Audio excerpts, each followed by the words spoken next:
Pernah nggak kamu merasa hidup ini kosong? Bangun pagi dengan perasaan hampa, menjalani hari tanpa semangat, dan tidur dengan kepala penuh keluhan. Kamu bertanya-tanya, kenapa hidup gue begini-begini aja? Kenapa gue nggak pernah benar-benar bahagia? Dengar ya, kamu nggak bahagia itu bukan karena dunia kejam, bukan karena orang-orang di sekitar kamu nggak ngerti kamu, dan bukan karena kamu nggak punya apa yang orang lain punya. Jadi berhenti nyalahin keadaan, berhenti nyalahin orang lain, apalagi berhenti ngeluh di media sosial sambil berharap ada yang kasihan sama kamu. Ada beberapa hal yang membuatmu tidak bahagia. Yang pertama, kamu terlalu banyak mengeluh. Setiap hari kamu ngeluh ini salah, itu salah. Tapi pernah nggak kamu berhenti sejenak dan bertanya ke diri sendiri, apa yang sudah aku lakukan untuk memperbaiki ini semua? Jawabannya, nggak ada. Kamu cuma diam di tempat sambil berharap semuanya berubah seperti sulap. Mengeluh itu seperti memutar lagu yang sama berulang-ulang. Lama-lama, kamu sendiri bosan mendengarnya, tapi anehnya kamu tetap melakukannya. Apa kamu pikir dunia ini peduli sama keluhanmu? Dunia terus berputar, dengan atau tanpa keluhanmu. Dan faktanya, semakin sering kamu mengeluh, semakin banyak energi yang kamu buang percuma. Energi yang sebenarnya bisa kamu pakai buat memperbaiki hidupmu. Setiap kali kamu mengeluh, kamu kehilangan kesempatan untuk bertindak. Mengeluh itu nggak menghasilkan apa-apa, nggak ada solusi yang tiba-tiba muncul dari keluhan. Yang ada, kamu makin merasa nggak berdaya. Kamu memperparah luka kamu sendiri. Jadi berhenti mengeluh dan mulai berpikir, apa langkah kecil yang bisa aku ambil sekarang untuk berubah? Kamu tahu kenapa kamu terus mengeluh? Karena itu lebih mudah daripada menghadapi kenyataan. Mengeluh itu jalan pintas. Tapi jalan pintas ini nggak pernah bawa kamu ke tempat yang lebih baik. Ini cuma bikin kamu stuck di tempat yang sama, tahun demi tahun, tanpa perkembangan. Dan satu hal lagi, orang-orang di sekitar kamu juga capek mendengar keluhan kamu. Mereka mungkin nggak bilang, tapi mereka jenuh. Kamu kehilangan simpati dari orang-orang yang sebenarnya peduli, hanya karena kamu terlalu fokus pada masalah, bukan solusinya. Jadi mulai sekarang ubah keluhan kamu jadi aksi. Kalau kamu nggak suka sesuatu, ubah. Kalau nggak bisa diubah, belajar terima. Itu cara hidup yang benar. Nomor 2, kamu selalu bandingkan diri dengan orang lain. Lihat deh, kamu scroll media sosial, lihat orang lain jalan-jalan, beli mobil baru, bahagia dengan pasangan. Terus kamu langsung nyesek, minder, merasa hidup kamu nggak ada artinya. Kenapa? Karena kamu nggak bisa ngelihat hidup kamu sendiri tanpa membandingkannya dengan orang lain. Stop, berhenti sekarang juga. Kamu cuma lihat highlight hidup mereka, tapi kamu nggak tahu mereka juga punya perjuangan yang nggak mereka tunjukin. Kamu fokus ke hidup kamu sendiri, jangan sibuk jadi penonton. Media sosial itu racun kalau kamu nggak tahu cara pakainya. Apa yang kamu lihat di sana itu bukan kenyataan, itu cuma potongan terbaik dari hidup orang lain. Kamu nggak lihat di balik layar mereka. Kamu nggak tahu berapa air mata yang mereka keluarkan untuk sampai ke titik itu. Jadi kenapa kamu harus merasa kalah dari sesuatu yang bahkan nggak sepenuhnya nyata? Ingat, membandingkan diri kamu dengan orang lain itu seperti mencoba lari di lintasan yang bukan milik kamu. Kamu punya jalur sendiri, tujuan sendiri, dan kecepatan sendiri. Kalau kamu terus-terusan lihat ke samping, kamu nggak akan pernah fokus ke langkah kamu sendiri. Hasilnya, kamu nggak akan pernah sampai ke tujuan. Dan coba pikir, apa yang sebenarnya kamu cari? Kalau kamu terus membandingkan diri kamu dengan orang lain, kamu nggak akan pernah puas. Akan selalu ada orang yang lebih kaya, lebih pintar, lebih sukses, lebih menarik. Kamu nggak bisa menang kalau kamu main game ini. Satu-satunya cara menang adalah berhenti main. Mulai sekarang, lihat ke diri sendiri. Apa yang sudah kamu capai? Apa yang bisa kamu banggakan? Mungkin itu nggak besar di mata orang lain, tapi itu penting buat kamu. Rayakan itu, karena hidup kamu adalah perjalanan kamu, bukan orang lain.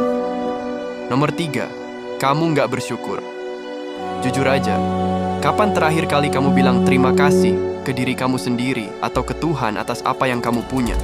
Kamu punya tempat tinggal, makanan, teman, keluarga, tapi semua itu nggak cukup buat kamu, kan? Kenapa? Karena kamu serakah. Kamu selalu merasa kurang. Itu masalah besar.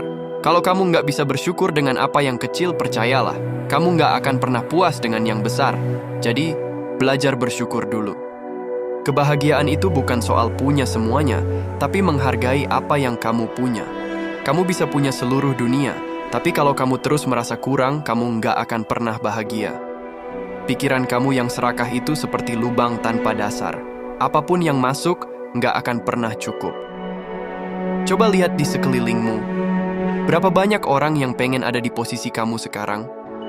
Mereka nggak punya apa yang kamu punya, tapi mereka masih bisa tersenyum. Jadi kenapa kamu, yang punya lebih, malah terus merasa kurang? Itu karena kamu fokus pada apa yang nggak kamu punya, bukan pada apa yang sudah ada di depan mata. Kamu harus paham bersyukur itu bukan cuma soal bilang terima kasih. Bersyukur itu soal mengubah cara pandang kamu. Kamu harus belajar melihat sisi baik dari setiap situasi, bahkan yang paling buruk sekalipun. Karena dari situlah kebahagiaan sejati muncul. Dan satu hal yang sering dilupakan. Bersyukur itu nggak cuma buat diri sendiri, tapi juga buat orang lain. Ketika kamu bersyukur, kamu menghargai usaha orang-orang di sekitar kamu. Kamu membuat mereka merasa dihargai, dan itu menciptakan lingkaran kebahagiaan yang lebih besar. Jadi mulai sekarang, sebelum tidur, ambil waktu 5 menit untuk merenung. Apa 3 hal yang bisa kamu syukuri hari ini? Lakukan itu setiap hari, dan lihat bagaimana hidup kamu mulai berubah. Nomor 4, kamu takut keluar dari zona nyaman. Kamu tahu apa yang bikin hidup kamu terasa gitu-gitu aja, dan mungkin sangat membosankan? Jawabannya, kamu terlalu nyaman di tempat yang sama. Kamu tahu kerjaan kamu nggak bikin kamu berkembang, tapi kamu tetap bertahan karena takut ambil risiko.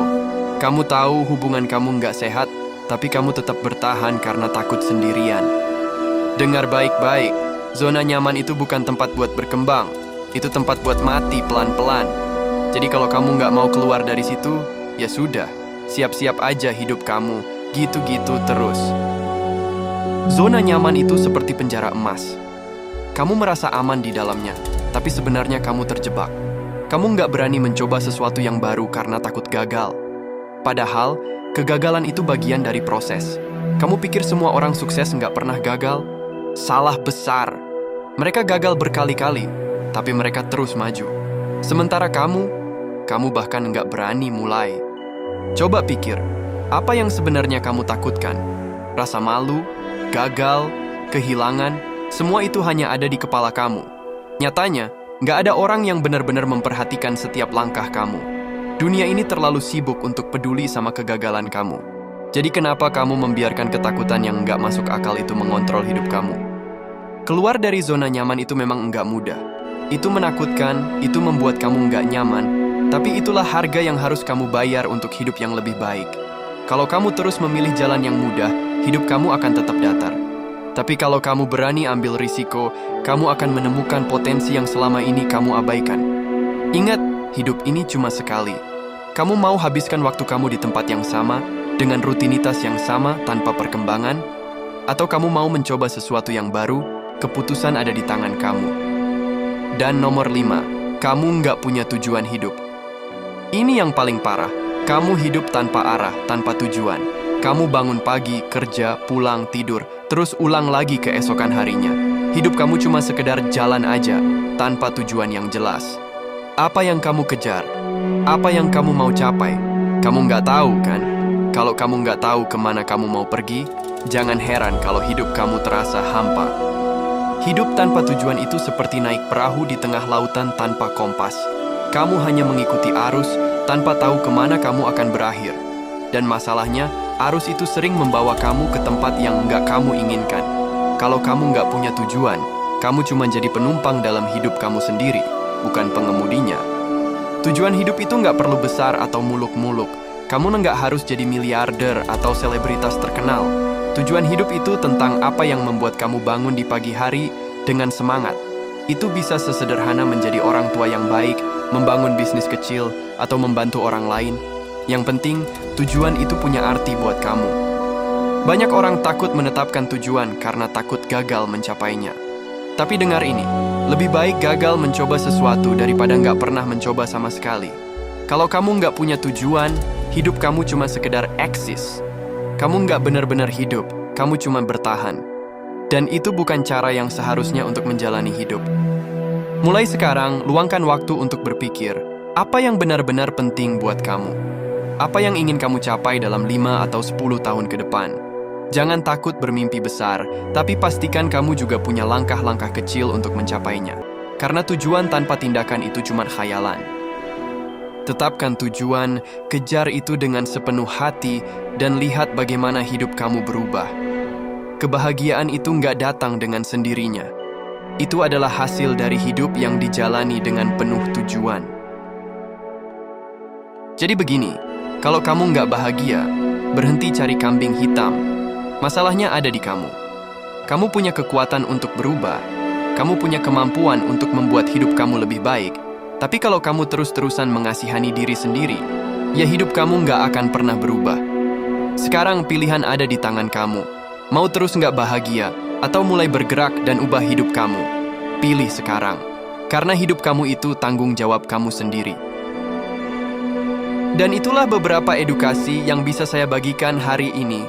Jika video ini bermanfaat bagimu, klik tombol like, subscribe, dan share ke teman-teman kamu yang perlu dengar ini. Terima kasih dan sampai jumpa di video edukasi berikutnya.